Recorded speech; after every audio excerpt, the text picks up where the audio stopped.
Okay, so recording is done. Let me save to list and close, view and edit. So what do you see here? In amplitude, there is clearly these peaks. They're quite sharp, but then you see there is clipping also, right? Okay, tell me what is the onset time? How will you estimate, how will you make a signal processing based algorithm to estimate the onset time?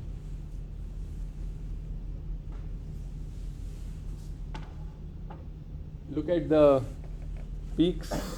You see here peak has some kind of clipping. If I do selection, right? You have maximum peak is occurring here, maximum peak is occurring here, but also it is here. So what is the onset time? This peak, or this peak, or this peak, or this peak, or even there is one peak here.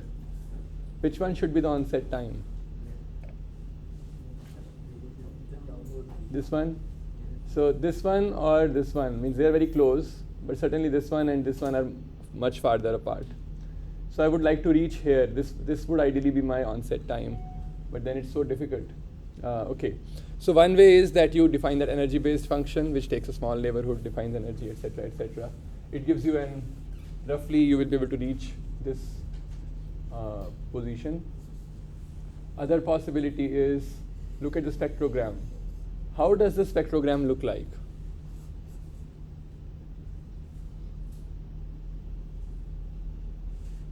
Whenever a beat occurs, what happens to the spectrogram? There are vertical lines, right? There are vertical lines which tell you that something has happened, some beat has occurred.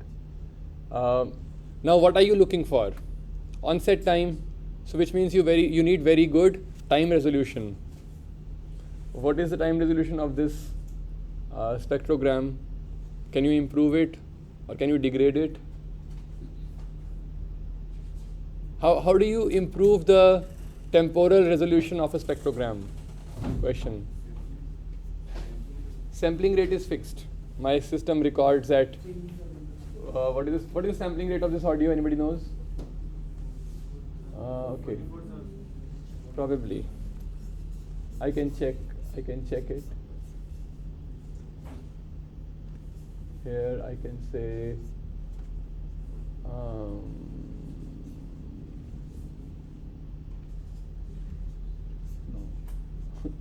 This help. Modify. I don't know. Oh yeah, here it is. Inspect.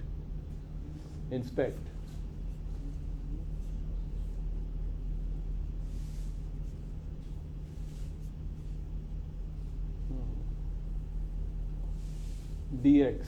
Oh, dx is given. So from dx you can estimate the sampling rate. So 1 upon dx will be the sampling rate.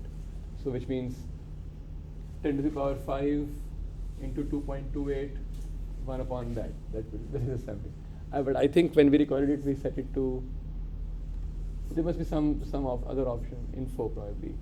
Oh yes, info. Sampling rate is 44.1 kilohertz.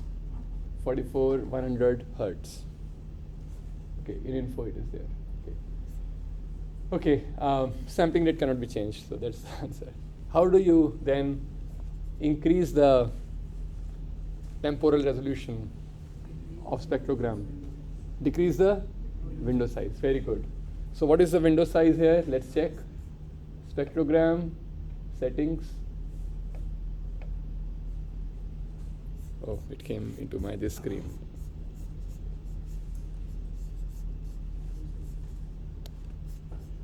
Yeah.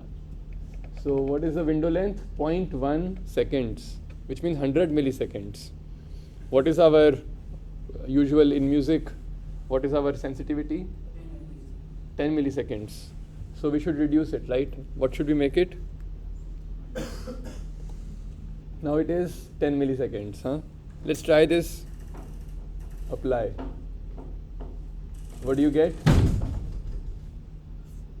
Very sharp peaks, very sharp vertical lines. The vertical lines are very sharp. Let's do some zoom in. They're quite sharp, exactly at this onset time you see the black region is appearing. Slightly it is off, slightly off, but okay. What is this distance by which it is off? It is approximately how much? 3 milliseconds. 3 milliseconds. Yeah, because its length was 10 milliseconds. Hop size was, I don't know what the hop size is. Let's see if we can get it. I think Pratt does it automatically. So therefore, if you want to do this exercise with in a more controlled way, use Pratt or Librosa or NP or what is it called, NumPy. So those things, by using them, you can control even more closely. So okay, whatever is the hop size, I don't know. So I can make it 1 millisecond on the window size. Pardon? Why can't we take the window size to 1 millisecond? Let's do that. Let's do it 1 millisecond. Let's see how the plot will look like. Apply. Yeah. You're there. Yes, it is quite close. You can see it's almost at the onset time. But then the problem is that you will get some hair-like structure. Means it's very sharp, but then you have some white lines also appearing, which may be because that the local structure of these sinusoids or this waveform, that local structure also is appearing here. So it's too precise. So that's why we keep it little bit, maybe 5 milliseconds, 4 milliseconds could be better. But I think here it works well. So 1 milliseconds is also a good choice. Let's do out. So you can see that you get so many bands, it's difficult to locate what is the band you are looking for. But if you increase the temporal window size, then bands become more visible. Maybe you can do an iterative approach or two-step approach. First take little bit larger window size and find a suitable region, and then take a smaller window size and then fine-tune and get the exact location. That could also be possible. Yeah, so many possibilities. That is signal processing. This is signal processing, right?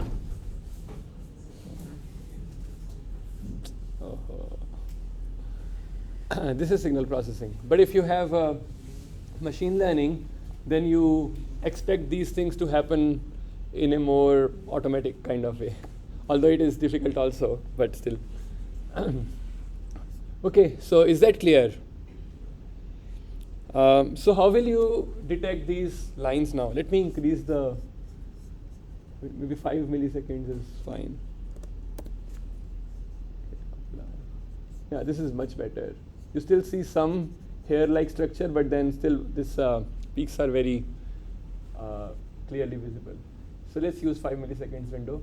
Now tell me, how will you do the detection automatically? Just like you used a novelty function for waveforms or the energy, you can use a novelty function for the spectrum. It's called spectral novelty or spectrum-based novelty.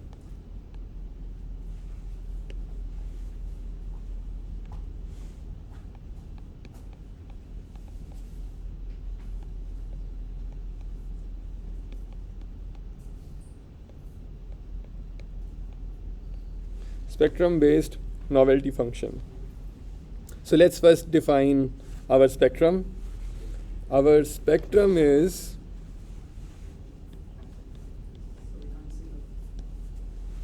I'm so sorry.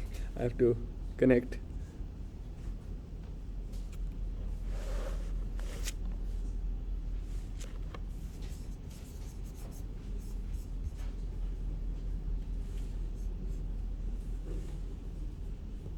Yes. Yeah, so spectrum-based novelty function. So spectrum-based, first of all, what is spectrum? X, K, comma, M, right? That is the STFT. And if you take the magnitude of this is called the spectrum. Now, I think Pratt cannot show you spectrum. But what? Okay, exercise for you. Please do this exercise. I'm writing here. exercise.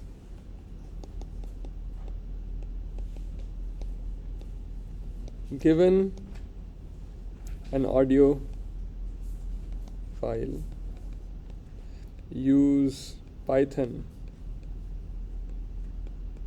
to plot what all things? Number one, waveform, which means x of n versus n.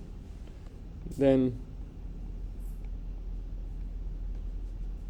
spectrogram, and this function, keep it as a function of your window size, hop size, etc. Right? I would recommend that do it in NumPy, so that you see what happens exactly. For example, if you use tools like Librosa or something, they do so many other operations which you may not even know that they have done. So therefore, you use something which is very, very raw, like NumPy. So plot spectrogram. And then you also plot spectrum. Means spectrum in a short neighborhood. Let's say you take a small window. For a single window, try to plot the spectrum also. Okay? These three things. Can you do that? And you take printouts and submit your printouts. The printout should contain your code and your plots. And when do you want the deadline? Next week? Monday? Next week. It's very simple exercise. Just and what kind of sounds you can record? You record sounds of your choice. Maybe record different phonemes, e, and compare how these things look like. How does the waveform look like for e, and how the spectrogram looks like, how the spectrum looks like in a short neighborhood in that periodic region. Then you can also plot some consonants which are not periodic. Let's say t, k, p. These are consonants. They're not periodic. Like k is like it's like a beat, right? K. Or you can plot s. So s is it continues, but it is not periodic, right? So record these different sounds, and then plot all these things, and you can compare. Like I don't need very big plots. Like make small plots only, but keep the differences very clear. That okay, so you can see it looks like this, etc., etc. So when I say spectrogram, let me write mathematically. It is x of k comma m. When I say waveform, it is x of n. When I say spectrum, it is x of k magnitude. I don't want phase. Phase is fine. We will not look at phase.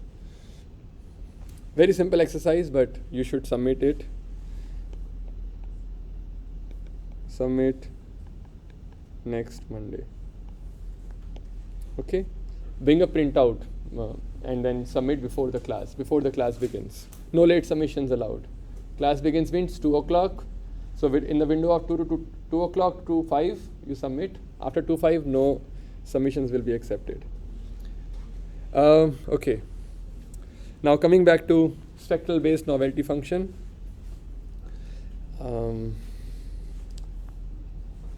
Okay.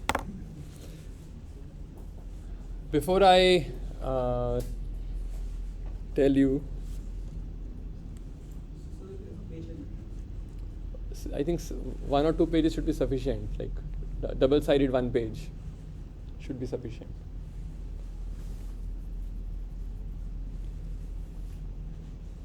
Okay. One very important thing which I want to discuss with you, I will not demonstrate it, but you should use these plots to see this. When I say, if I am speaking very, very slowly, like means I'm, how do I say? If I, let's say I am at certain level of intensity. If I make my intensity 1 unit higher, you'll be able to notice it, right? But if my intensity is very high, I make it 1 unit higher, you will not notice it, which means our sensitivity to intensity decreases exponentially as the intensity is increasing. I repeat, our sensitivity to intensity decreases exponentially as the intensity increases. Understood? Now I make another statement. Okay, so let's first stick to this. Okay, so next statement is, similarly, our sensitivity to frequency or pitch decreases exponentially as the pitch increases. Did you understand? Our sensitivity to intensity as well as our sensitivity to pitch decreases exponentially as we increase these values. Which means something like this. If I am here, I increase it by 1 unit, I hear it very clearly. I can make out the difference. But if I am, let's say this is very close to 0. If I am here, I increase it by 1 unit, I will not be able to perceive the change. So, but if I am here, I increases it by 10%, which means I will go here, right, about 10% higher, then I am perceiving some change. Likewise, I am sitting here. Now, if I increase it by 10%, then I perceive the same amount of change, right? Which means if I increase by 10% here, or I have some sensitivity, or I am able to measure the change, perceive the change. If I increase by 10% there, I am able to perceive the change. But if I change only by 1 unit, so here I may perceive, here I will not perceive, right? So this is what I meant by saying that our sensitivity decreases exponentially as the value is increasing.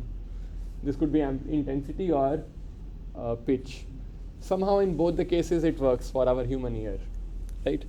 So how will you deal with this problem? How will you, okay, when I say deal with this problem, it means, let's say,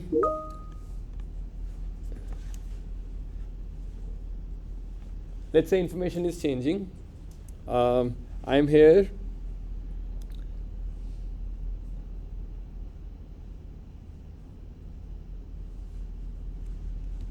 Right? So if you will say, this is different from this, but this is not different from this, because our sensitivity is too low, right? And another principle, okay, this sensitivity thing is one principle, so I will just write it down. Number 1, our sensitivity. Number 2, generally when I want to classify things, or I want to distinguish between things, I like to put things together in one window. It's like if I give you a picture of Sumit, I just give you a very close view, and I ask you, who is this person? You say, we don't know, we only see one eye. So I have to zoom out a bit and show the complete picture. Then you can say, yes, this is Sumit, right? So which means I have to put the information together in one window. And another thing is, I would like to keep my sensitivity uniform in that window.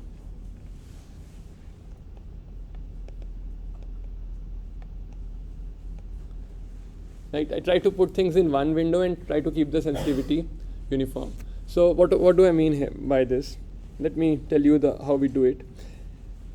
Let's say if my intensity is there, I, and let's say I is mod kx comma m. The value of this spectrum, this is my intensity, let's say.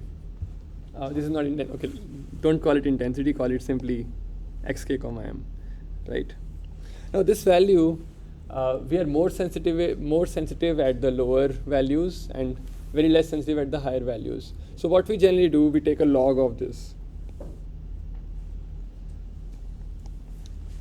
What will log do?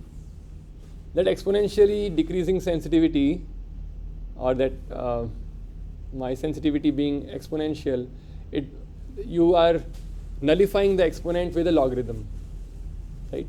So now what happens? This original figure, it translates to something like this. You are here, 10% increase means increase of log 10 or log 1 upon 10, right? 1 upon 10 is negative, no? 11 by 10. Yeah, 11 by 10. Thank you. Log 11. Log 11 by 10. Yes. So now if I'm here and I'm sensitive here, what is this difference? Same log 11 by 10. Which means the sensitivity, it is kind of linear. And also it is distributed in the entire window in a linear fashion. So that's why it's easy to distinguish between different things because our sensitivity is kind of uniform in the entire window. Right? That is what I meant by saying this. Because often you will see in the literature, people use log of spectrum. And the question comes, why use log at all? So this is the reason, that sensitivity is kind of uniform in the entire space. Okay, so therefore, we do something here also. When we define spectrum-based novelty function, we take a log of this.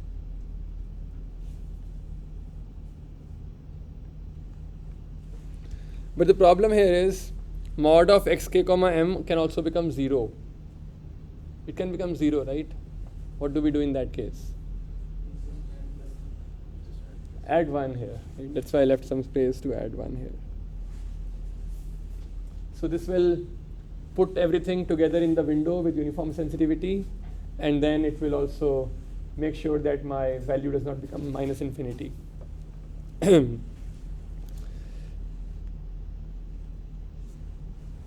So now this quantity, let us call it something. Maybe call it as x tilde k comma m, right? Now I want to find change. So let's delta x tilde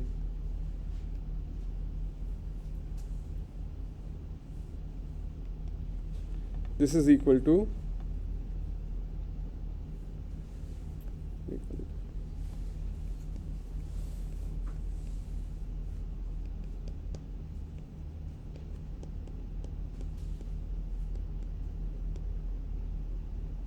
right? This is the change, and this measures like the flux or the novelty, right? And I'm only interested in positive changes. Onset means energy is increasing. So I can clip the negative values. I can say take the max, this comma 0, right? If something is below 0, that is made 0. And if something is above 0, that is visible. This is called the spectrum-based novelty function, right? And in this function now, whenever you see a peak, you want to capture that and call that this is my onset time, right? Okay, what are the limitations of this method? Limitations?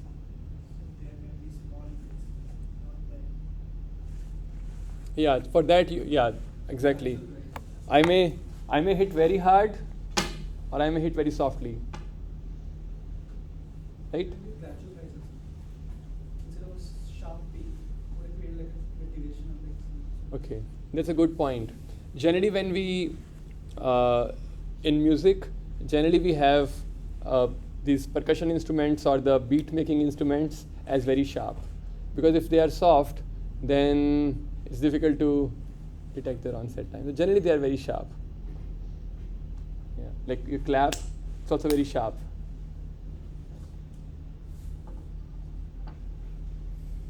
Yeah, and the challenge, the limitation is that this delta value of delta x tilde, how will you detect the onset? You may put some threshold, but then what if I play it very softly?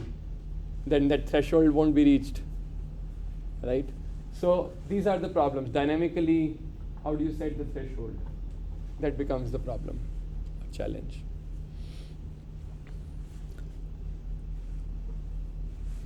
Okay, then any other challenge? Yeah,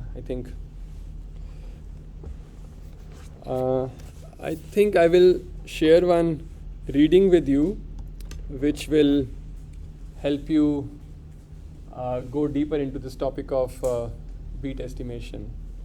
Okay, I will share one tutorial with you. It was a tutorial given in a conference on this topic, so you can go through it. You can appreciate that how beat estimation is done. Okay, now I would like to open another topic.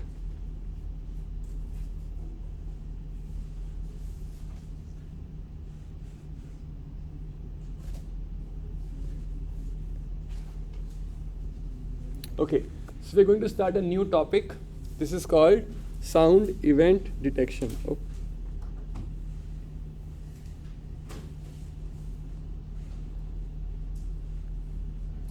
So this is your reading. This is a paper, and now in this course we have come to a stage where we have seen so many tools.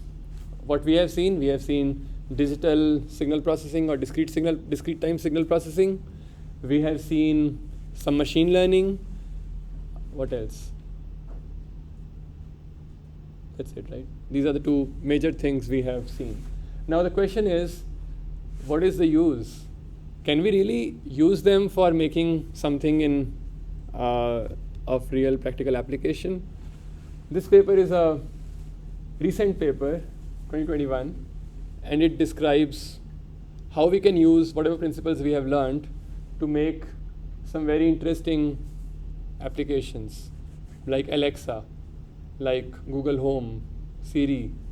All those principles which we have studied, they can be used to make all those stuff. Means you can make Alexa at your own home, on your own computer. You can have a mini Alexa. Okay. At least all the principles are kind of known to you. So let's challenge ourselves and try to read this paper and see what things we don't understand. Now let's, for the next 45 minutes, we'll be discussing this paper. So what is this problem of sound event detection? Close your eyes. Everybody close your eyes. Now you have to tell me which sound you hear. When I make some sound, you tell me what is that sound. Okay? Just keep your eyes closed. Don't see anything. Just hear carefully.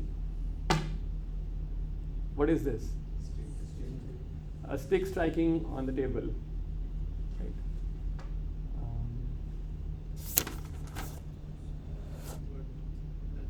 Huh? Yeah, flipping of a page, turning of a page. Yes. Next.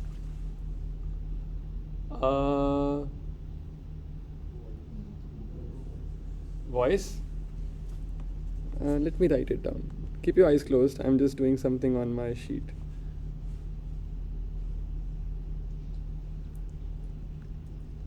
I'm just noting down all the sounds which you mentioned. Stick, paper turning, what else? Voice. Okay, now my next sound is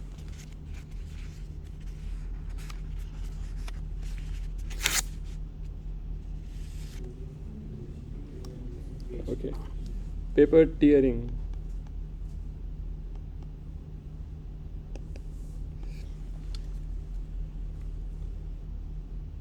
Okay, listen to this one. Yeah, so the find FC for a filter bank with 20 filters going up to 8,000 hertz. What was this? Speech?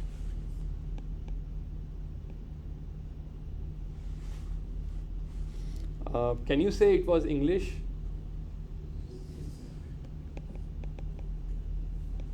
Can you say it was Indian English?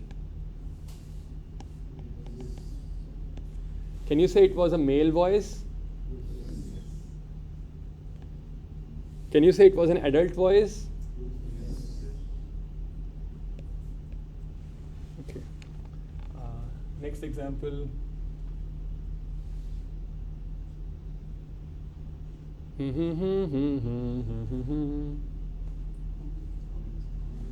Okay, singing, humming. Can you say it was something spoken in a sound? Not e. That is different, right? A sound. What else? It was male singer. Okay, yeah. Open your eyes.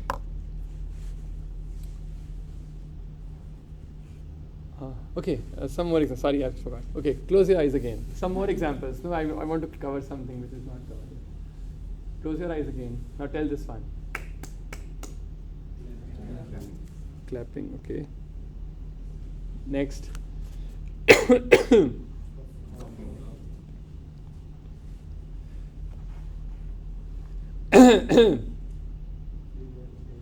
Throat clearing.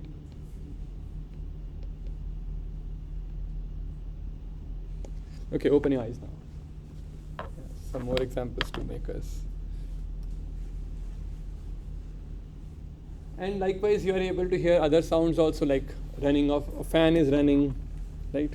Fan running.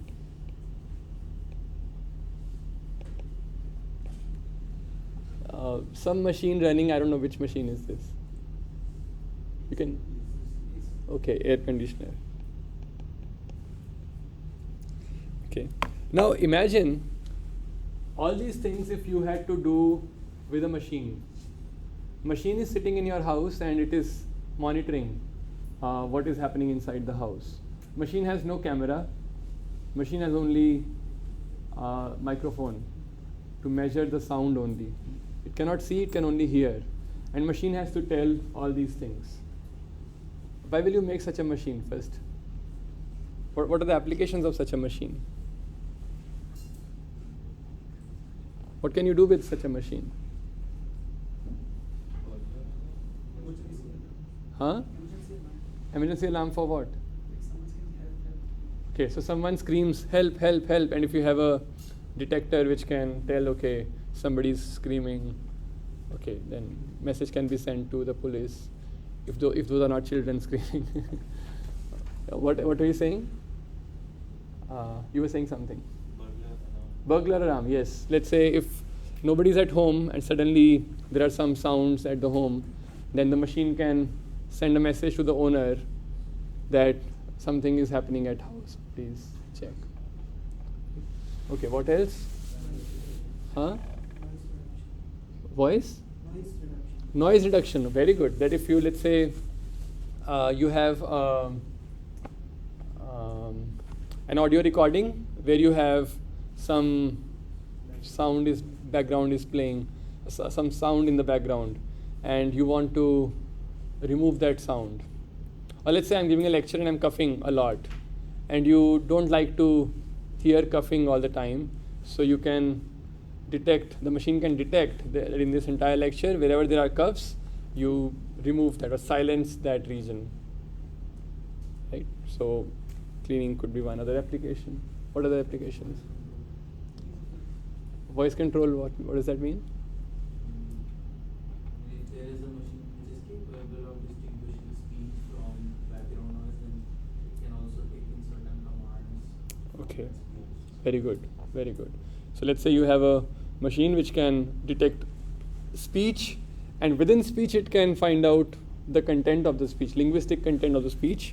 Then you can like have an Alexa. Okay.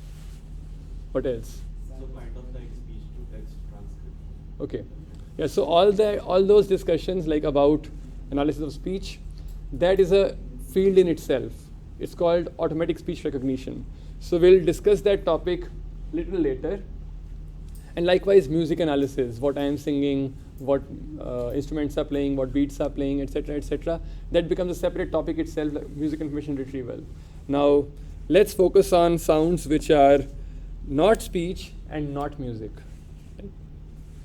Okay, what can you do about them? I mean, speech as one category, music as one category, and then other categories are these. Logging events across time. Yes, for example. For what is the utility? If somebody is monitoring or surveillance of some sort, but in general, if somebody is curious as to what noises or sounds occur over a period of time, they can maintain a log that fan was running from this to this period and then door this period or something fell down at this period. What would they use? Just I will not buy your product. It can be used in wildlife photography. What does that mean? For example, let's say you put up a camera in the forest. No camera, only audio. Okay, microphone. Surveying and it triggers. This thing. Huh? It gets triggered whenever there is a sound wave. It could be. Like an animal sound or such, and that disrupts the camera. What is the use? What's the use? No, just let him speak. What is the use? You capture the wildlife. Why do you want to capture wildlife? No, please. Tell me the utility. You're selling it to me. I will not buy your product if you don't convince me. Huh? Okay, you were saying something. So we can use that thing for surveying. Surveying what? Counting the number of, for example, counting the number of birds by just listening to an ambient voice. But why do you want to count the number of birds? No, it's a genuine question. So sell it to me. It is useful for wildlife surveying. Why do you want to survey wildlife? Biological studies, yes, exactly. So we want to study how harmful we are for the birds, right? Because what happens is, whenever we do some major change, like putting up some factory or setting up some new city or setting up some new industry, the wildlife around that region becomes disturbed. And sometimes it may also become extinct. And sometimes, for example, you see you have some forest-like area. Let's say in ITK there are many forest-like areas, right? When you have petrol, behind the petrol pump there is forest-like area. Now let's say you cut all that forest and you make something. So what is the loss? There are so many migrant birds which come and visit that place across the year. I mean, some birds will come in the winter, some may come in the summers. People who study biology or zoology may tell you better, but I'm just telling you from my limited understanding that the birds come and they stay there. And then suddenly you find that birds have stopped coming. Then that's a very alarming sign, which means we are hurting somewhere the biodiversity. So this means the food chain there, the biodiversity, other things will also be affected. And if it were 50 years ago, we wouldn't have given it a damn. But today, we are kind of conscious of the adverse effects it has on our environment, on our own lives, right? So that becomes a major challenge, because if birds are not happy, we will also not be happy, right? Just like Green Revolution came, pesticides and all insecticides, everything was, and fertilizers were introduced, and nobody monitored the effect on soil biodiversity. But after spoiling everything, we became conscious, oh, we want organic, and everything is suddenly. But if somebody would have monitored that, okay, we are harming the earth in this way, then we would have taken early steps and prevented that big loss to happen. So something like that. We want to preserve our biodiversity of wildlife. Yeah. What else? Medical use for sonar. Sonar. Like there is a sound distinction between a torpedo, submarine, and rock. Okay, inside the ocean, there could be submarine or other vessels which you are mentioning, or there could be some whale or some other animals, and by sonar you can distinguish between them. Yes? So for example, fault detection in machines. Fault detection, very good. Let's say there are big industry and there are so many machines set up, and then it's very difficult to do a visual surveillance there, right? Because the gears and parts, they are so diverse that you can't install cameras everywhere. But you just need to install one microphone and it will be able to monitor the entire region by sound. Because as soon as some machine malfunctions, it will make a different kind of sound, most likely, right? And you can detect it and you can at least identify that something has happened and you can send somebody to look into the fault. Okay. What other applications? So can it also be used for crack detection? Crack? Crack detection of some old bridges are there. Sometimes they collapse. Yes, very good, very good. So if you have some bridge and people are walking, then it makes some kind of sound. But when there is a crack or some rupture is going to happen, the sound may change. And if you don't pay attention to it, after a few days or months, the bridge may collapse. That's a very good application. Yes. So we can also use it in kinds like for evidence extraction. Just suppose somebody called somewhere and they are claiming that they are stuck somewhere and this is the situation. But if we analyze their background sounds and they are just sitting at their room, so that kind of thing. Yeah. Very good example. Very good application. You can. Maybe in forest fires. Forest fires? How? Sometimes when those plants they burn, so there is a sound. Like Yes, cracking sound. Yeah. So Then- in those cases, like we have talked about the wildlife protection. Okay, you're saying that you can do an early detection of forest fires. Detection of natural disasters in general, earthquakes and something which happened before an earthquake happened, the ground which can be detected using sharp waves. Okay. Now, these are very niche applications, and I'm not very much knowledgeable. But yes, if earthquake gives a signal before coming in the form of audio, or if wildfires, they give some signal before coming in the form There of. are short waves actually, so recently waves. Uh-huh. So we can measure them. Okay. Yeah. Yes. Yeah. Good. But how is sound? How are we differentiating sound events from ambient sound? Because if you think about why when the class started until it is running, the AC or the fan is an ambient sound. It goes on from T equal to 0 to T equal to n. But sound events are supposedly impulsive events. They occur for a brief amount of time and then like it is followed by supposedly low intensity events. Good. I will come to this paper now. Yeah. So generally, sound event detection includes both the things, like where some are continuant sounds and some are transient sounds.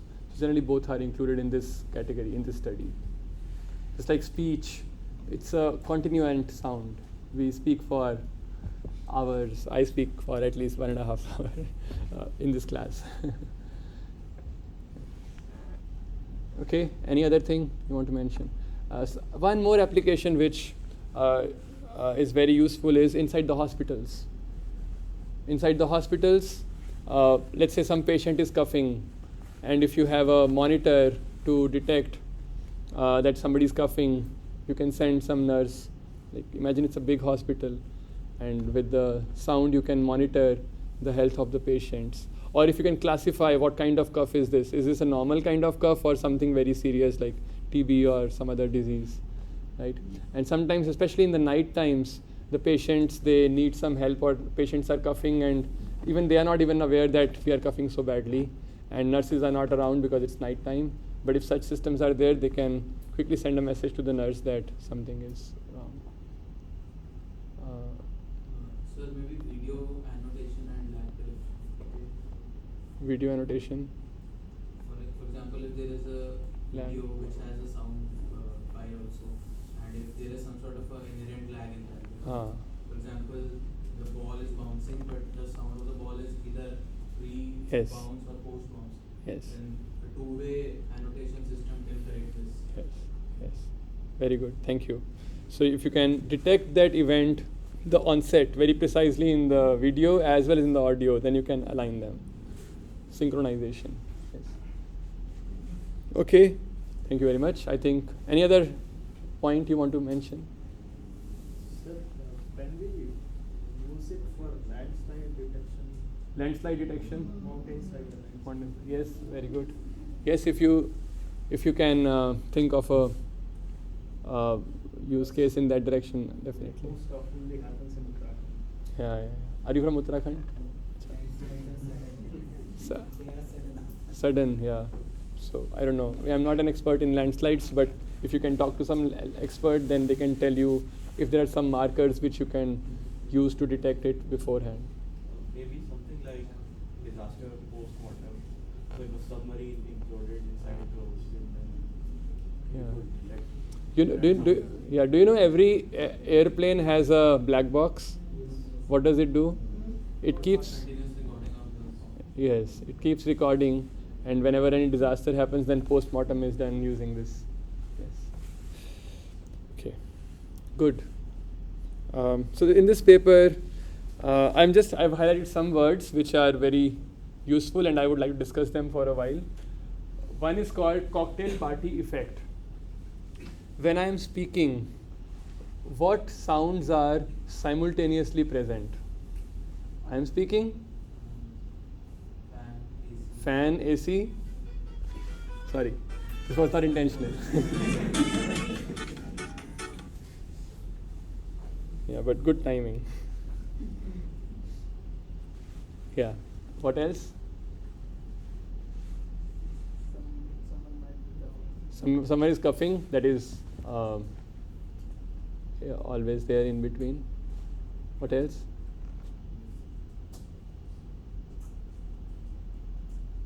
Yeah, I mean, there are some small sounds. Mostly in the classroom, things are very much controlled. If we were in open, then you would have heard traffic sound, somebody is shouting, somebody bell is ringing, etc., etc. Right? So many sounds are there. So generally, now,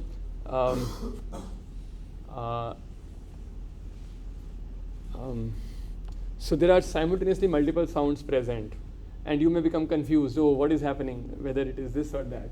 So it becomes difficult to focus on a single conversation in a noisy room. Right? If I ask you, in midst of all these simultaneously present sounds, focus on only one sound. Can you do that? The answer is mostly yes. You can do that. Like if I'm speaking, and let's say AC is running continuously, I am speaking continuously. And if I ask you, just focus on the AC sound, don't listen to me, you can do that. And if I ask you, just focus on my sound, don't listen to AC at all, you can do that as well. Right? And likewise, when you hear music, that's a very good example. In music, multiple instruments are playing. Let's say you are singing, you're playing harmonium along with it, somebody's playing some drums or something, somebody's playing maybe veena or flute. But if I ask you, can you focus on just the veena sound? You can do that very easily. Or if I ask you, can you tell me what notes the veena is playing? You can do it very easily. If I ask you what notes the flute is playing, mostly you'll be able to tell me very easily. And what notes I am singing, you can tell very easily. So which means you can focus. This is called cocktail party effect. That multiple sounds are present, but still everything is coexisting. Like they're not interfering too much with it. This is very different from what we have in images or video. Let's say if I have my face, if I put the book on top of me, you can't see me. It's called occlusion. Occlusion means my face is covered by this object and you can't see my face at all. So this object has occluded my face completely. But in audio, you don't have occlusion, rather you have superposition. And therefore, we can extract information even with the superposition, right? So this means, but now how to extract that information? That is called cocktail party problem. Why cocktail party? Because cocktail party means, let's say you are in a party, then many people are speaking, and then I have to focus on only your voice. You're talking to me. I don't want to listen to so many people speaking around, but I only want to focus on your sound. So this is called cocktail party problem. And this is a very long-standing problem in audio domain. And there are some decent algorithms to do it, but still nothing is perfect. Nothing is close to perfect. Yeah, then we already discussed speech and non-speech or non-speech and non-music sounds. Acoustic transfer function. Now if you look at the DSP of the whole thing. Let's say the AC is I would say playing. The AC sound is originating from somewhere there, and there is a long air channel in between. So this air channel acts like a filter. Right? It is modifying the original sound, which means if I am recording the sound here versus if I move my microphone very close to the AC source, the sound source, the recording will be very different. Not very different, but still significantly different. Right? Why? Because this whole channel acts like a filter, and it has a transfer function, or what do you call it, as the impulse response, etc. So, which means if I make an AC detector there, it may not work here, even if it is the same AC, but just because there is some channel in between, the sound will change. Okay, that is one challenge. Then polyphony. Polyphony means you have multiple sounds existing together. We discussed CocktailParty problem. So same thing, polyphony. Polyphony means multiple sources are active together. Let's say in music you have singer, flute, drummist, tanpura, everything together. It becomes a polyphony. It is opposed to monophony. Monophony means only one source is active. Other sources are not active. Now, another difficulty in sound event detection is the possibilities are unlimited. Number of classes are unlimited, right? If you are sitting in a garden, how many different sounds can you hear? Birds? Well, there are so many kinds of birds, whether it's a peacock or a sparrow or a crow or a pigeon or a parrot. Everybody makes different kinds of sounds. Then you have insects, you have cricket, you have, what else makes sound? Grasshoppers, okay.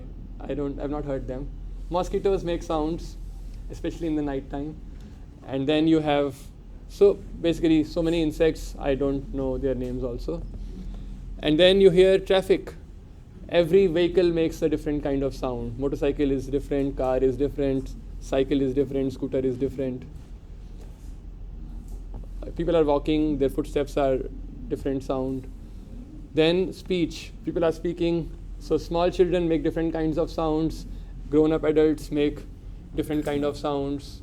Old people make different kinds of sounds. Male versus female, etc. Different languages sound so different. Then animals are there. Dogs make different kinds of sounds, and cats make different sounds. So the number of classes is unlimited, practically. And there is no established ontology. What is ontology? Ontology means study of categories in the sounds.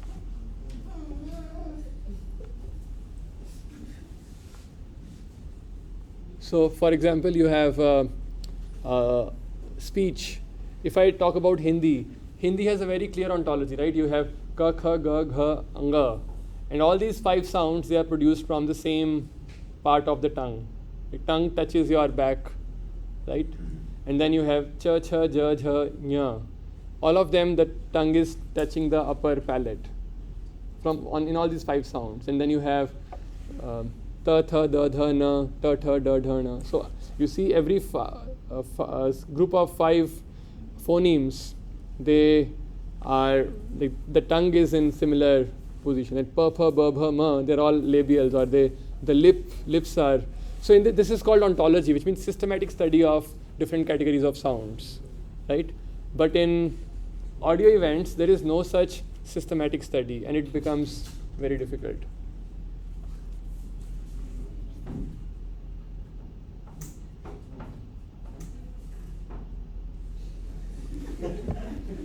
Okay, so this is lack of established ontology. So what are the methods that are used? Supervised learning. You are all familiar with supervised learning. You know neural networks, you have studied already. Machine learning. Supervised learning means you have the pair X and Y, the input and the target output. And then you learn your machine. The machine learns to give some Y hat, which is very close to Y. Ideally, it is same as Y, or it could be very similar to Y. in practice, it looks like this. This figure is called the event roll. What is the meaning of event roll? It means on the x-axis you have time, on y-axis you have different events. Like people are talking. They are talking from this time instant to this time instant. Car engine is not running all the time, but it is running from this time instant to that time instant. So this is the output of sound event detection, right? There could be other forms also. For example, I may say, maybe you can open the door and leave it open until it leaves. Just be careful.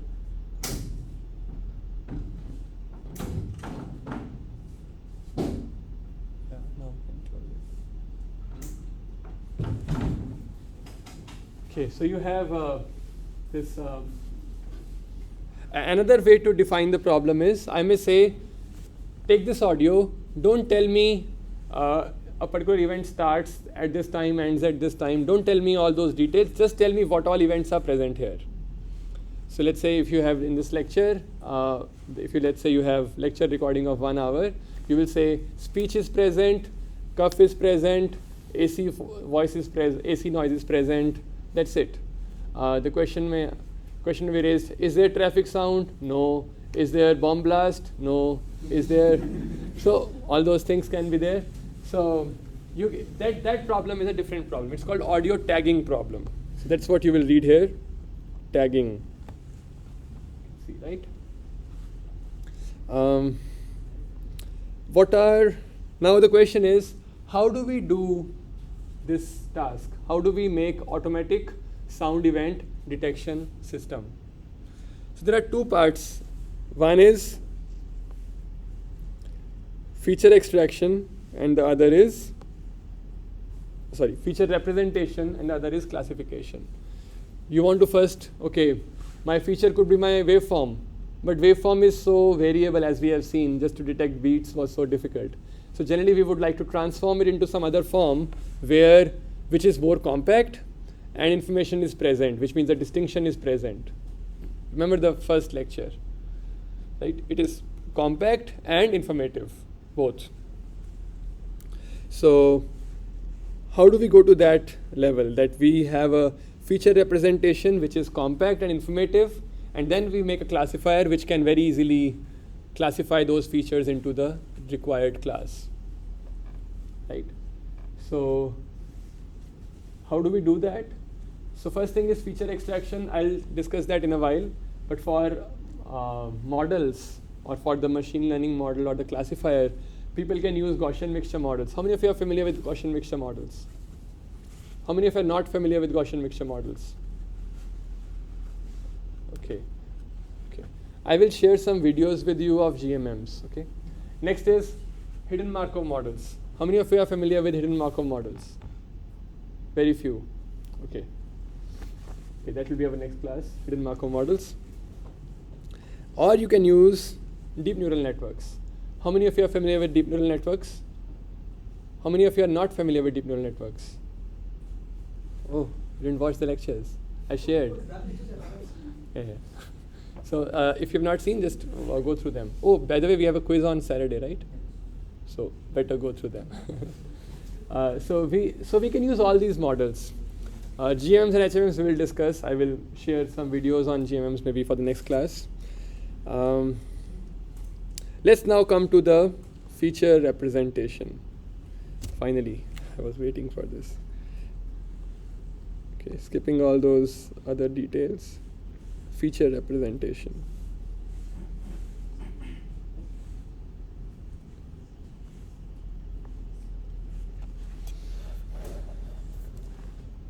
Okay. What could be a good feature representation to distinguish two different events? Waveform, but waveform is so difficult to decode, right? Means if you look at the waveform, amplitude, frequency,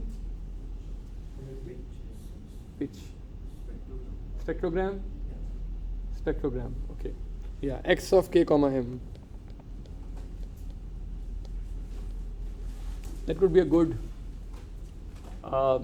feature representation. It's actually a very good feature representation. It works many times, or most of the time it works. But can we make it even better? Which means, can I make it more compact and more informative? When I say compact, it means, yeah, reduce the size. Let's say it's a vector or it's a matrix of size n cross m. Can I make it compact, which means I can have a smaller representation, smaller matrix. And when I say informative, it means that the sensitivity can be more uniform.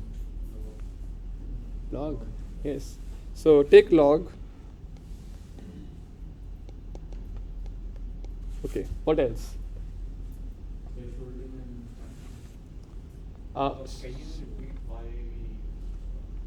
we made the sensitivity more uniform? Why we did this one? I mean, why is it useful for feature? Why is it a useful feature? Okay, good question. Let's say you have, these are different informative things.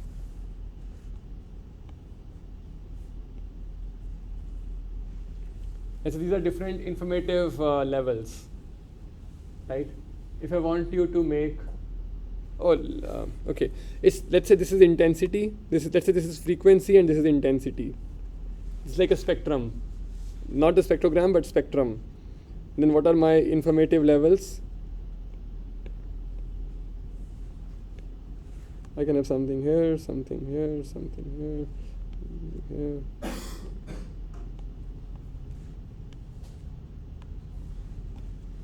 If I ask you to classify these,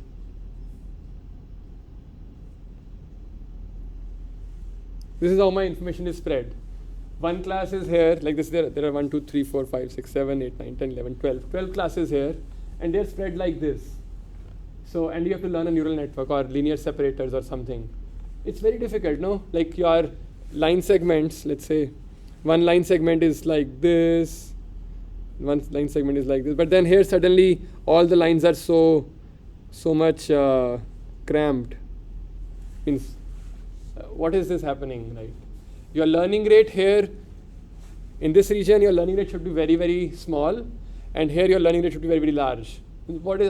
Generally we like to keep same learning rate in all the directions, in all possible locations, right? That's why my information sensitivity should also be, my sensitivity should also be uniformly distributed, so that my learning rate also, same learning rate works everywhere. Something of that sort. Does that make sense? Okay. So fine. So we have now taken care of the exponentially reducing sensitivity in amplitude, but still not in frequency. How will you do that? In frequency, how will you make sure that your informativeness is uniformly distributed?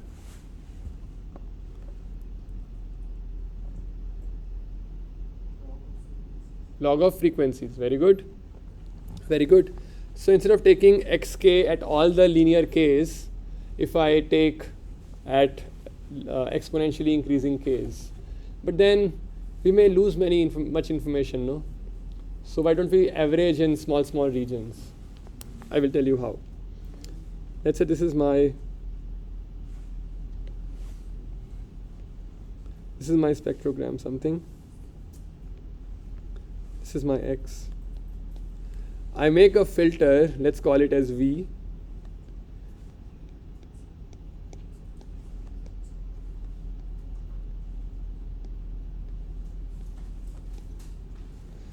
I make a filter, let's say I want to make my filter so that I capture this frequency, this frequency, this frequency, this frequency, this.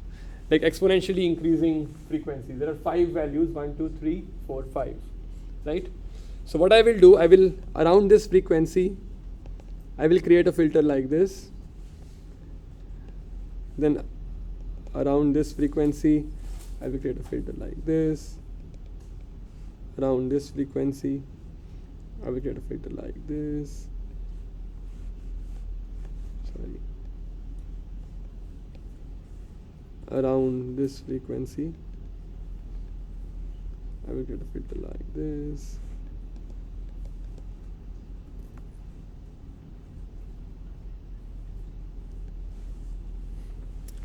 So which means I take a dot product between x and v. Right? X is a vector, v is a vector. If you take a dot product, what will you get? Approximately the energy in this window, right? Energy in this window. If you take a dot product with this one, you get approximately the energy in this window. Dot product with this v, then let's call this as v1, v2, v3 something. v1, v2, v3, v4, v5. Right? And if you take dot product, you will get kind of average energy in this region, average energy in this region, average energy in this region. Right? So what is the advantage? That these energies are kind of on an exponential scale of frequency. Exponential scale of frequency. Right? So this means it will be, now my informativeness in frequency scale is almost uniform. For example, if there is some sound present at this frequency, you see this frequency, and versus if it changes a little bit, the frequency changes a little bit, you will say, yeah, it's not very major change, because this into this will change very little. Only like this may little bit, this curve may affect the things, but it's mostly similar. Now if you come here, something changes to a larger, with larger number of units, right? But because of this window, the final window here, you will see that the change is almost kind of averaged out. But if something from here, if it goes here, it will be a major change. Are you getting the intuition behind it? Okay. Why this intuition is important? I can simply teach you the formulas, what are being used for decades or maybe almost a century now. But then you will never understand why did we make them, and you will never understand how can I do research. Which means today, if I am facing some new kind of problem, can I make filters of my own? Can I use this technology? Can I make my own technology? That you will never know. That's why I'm going through the first principles. Okay, now what is the mathematics? Simply dot product. Let's say V is a matrix. Okay, let's not confuse it.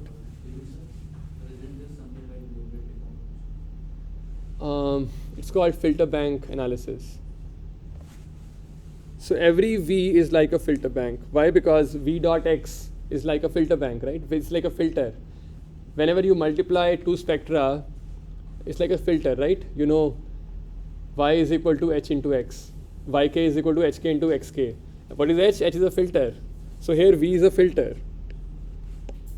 So what is my Y? Oops. Let's call it my S.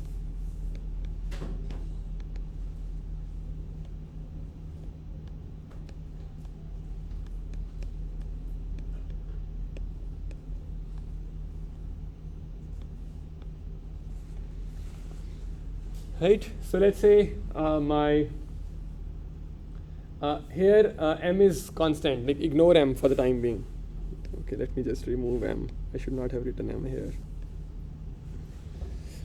So what is SL?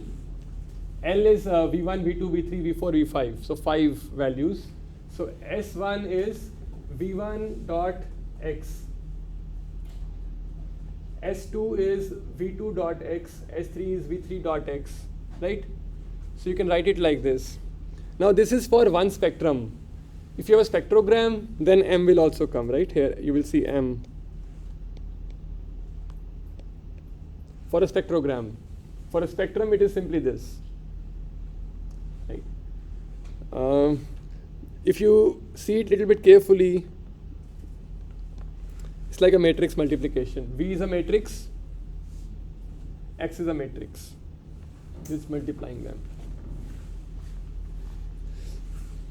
Right? this thing is called a spectrogram.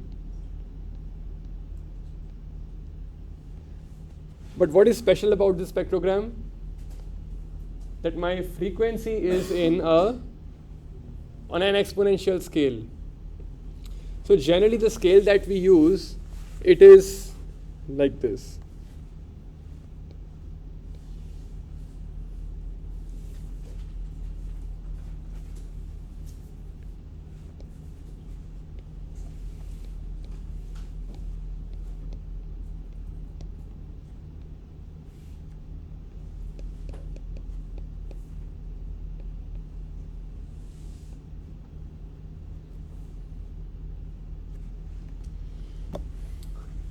So my MEL frequency, okay, what did we discuss? We discussed that my frequency should be on an logarithmic scale, because my f is, the sensitivity is exponentially decreasing, so it should be a logarithmic.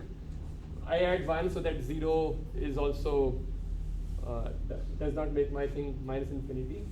So 1 plus f, I divide by 700 just as a scaling factor. This is also just a scaling factor, right? Just to put things together. It's just a scaling factor. And this term is called the MEL frequency. It's like logarithmic frequency, but with some scaling factors added. This is called a MEL frequency scale.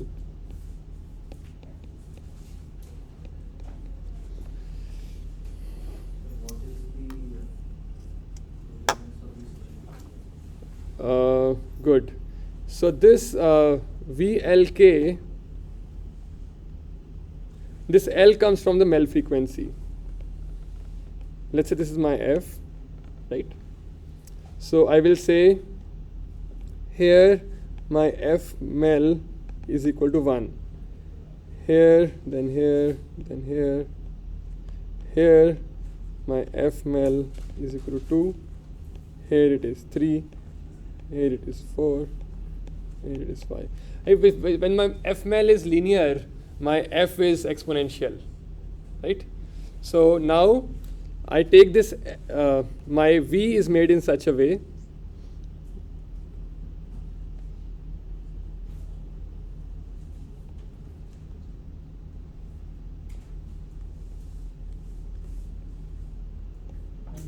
this is my V1, V2, V3, V4, V5, right? The center frequencies are linear on a MEL scale, right? And my side bands, they start from the center frequency of previous one and end at the center frequency of the next one. And it's like a triangular filter. It's a triangular filter.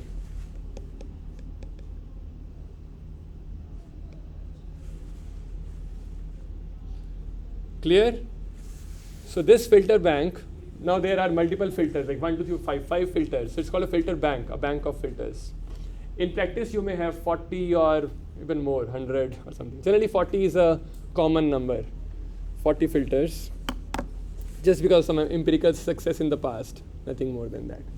So this is called a MEL frequency filter bank. And when we multiply this, we call it as a MEL spectrum or MEL spectrogram.